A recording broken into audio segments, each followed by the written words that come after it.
April 16th, 1945. The final chapter of a European theater begins not with a whisper, but with the earth itself shaking. On the banks of the Oder River, the air is cold and damp.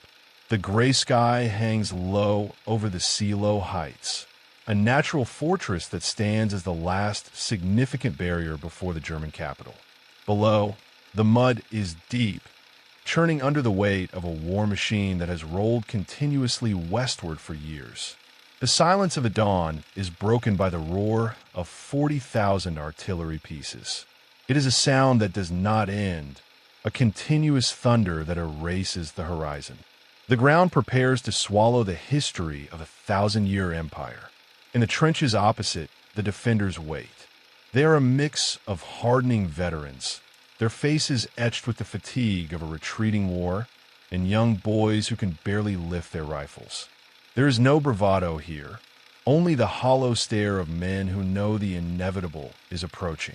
The dirt on their uniforms is not just soil. It is the grime of a continent in ruin. They look out over the parapets, eyes straining through the mist, waiting for the red flare that signals the wave. The waiting is worse than the noise. In the pauses between shell falls, the silence is heavy, filled with the unspoken knowledge that this is the end of the line. As the front line collapses and moves inward, the outskirts of Berlin transform into a surreal landscape of jagged metal and crushed stone. The suburbs, once manicured and orderly, are now indistinguishable from the craters that mar the roads.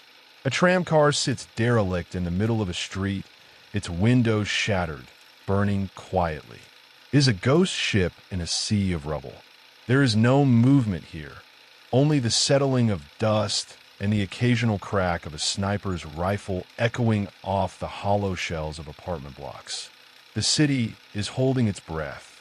The war has moved from the open fields to the intimacy of the street corner, the living room, the cellar. Among the machinery of war, the human cost is most visible here. Families huddle together on makeshift beds of coats and suitcases. There is no shouting, only the murmuring of prayers and the crying of infants. The eyes of the civilians are wide in the gloom, tracking the vibrations of the ceiling.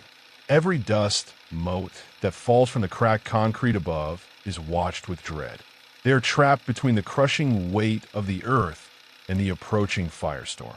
It is a waiting room for a verdict they cannot influence. Above ground, the advance continues.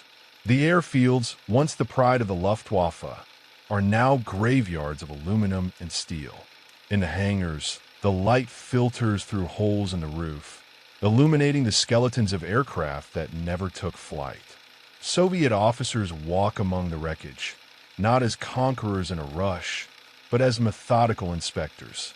They examine the shattered propellers and the torn fuselages with notebooks in hand. It is a quiet study of defeat. The technology that was promised to change the tide of the war now sits rusting, stripped of its power, a curiosity for the victors to catalog. The ring tightens around the city center. The Malka Bridge spans the Spree River, a choke point of iron and fog. Barbed wire coils like snakes across the cobblestones, and tank traps sit like heavy iron jacks blocking the way. The water below is black and oily, reflecting the fires that have started to consume the government district.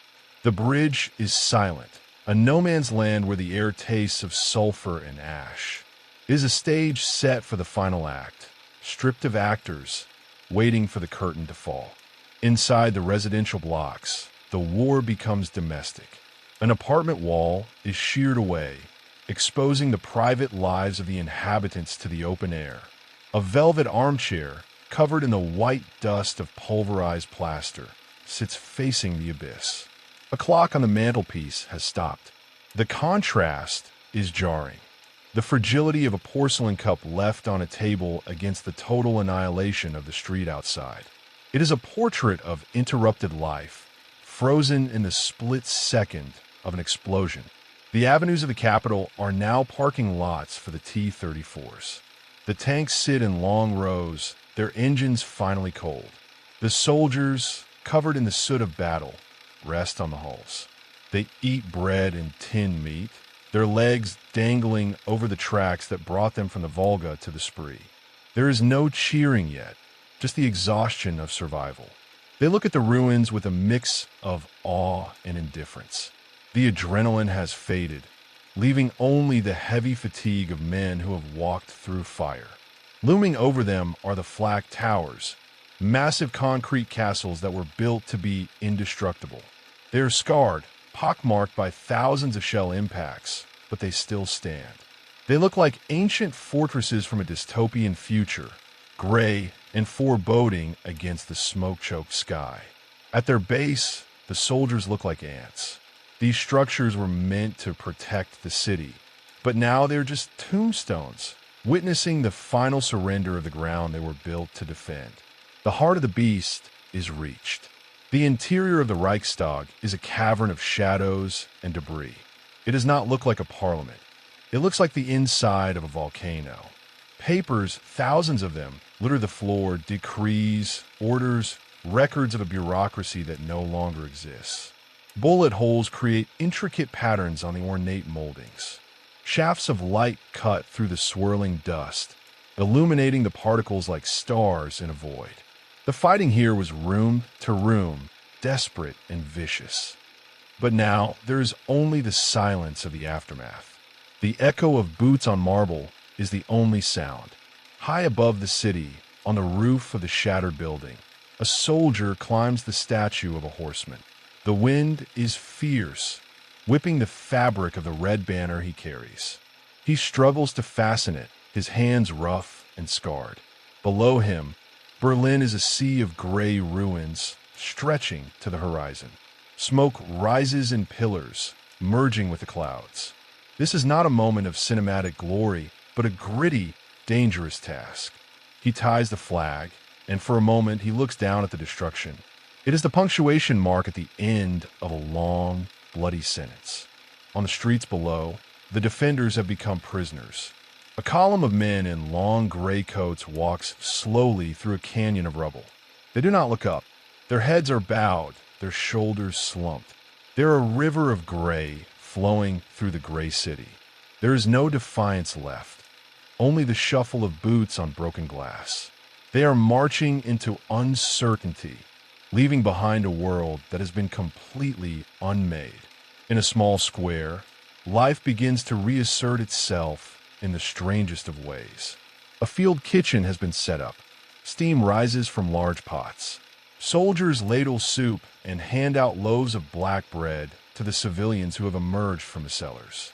The fear is still there in the eyes of the women and the old men, but it is mixed with a desperate hunger. It is a moment of complex humanity. The hands that held the rifles are now breaking bread. The dialogue is impossible, but the transaction of food for survival needs no language. The end is formalized in a room filled with cigarette smoke and flashbulbs. The surrender is signed. The scratching of a pen on paper is the loudest sound in the room. The faces of the officers are hard, unreadable. There is no joy in this room, only the grim satisfaction of a job finished. The weight of the millions dead is present in the heavy air. With a signature, the war in Europe is declared over. The guns are told to stop. As the sun sets over the ruins, the city enters a twilight. The fires still burn, but they are quieter now. The aerial view reveals the extent of the tragedy. A metropolis reduced to a skeleton. Roofless buildings stand like broken teeth. But in the silence, there is the first breath of peace. The nightmare is over. The history books have turned the page. Berlin has fallen, and in its fall, the silence of a new era begins.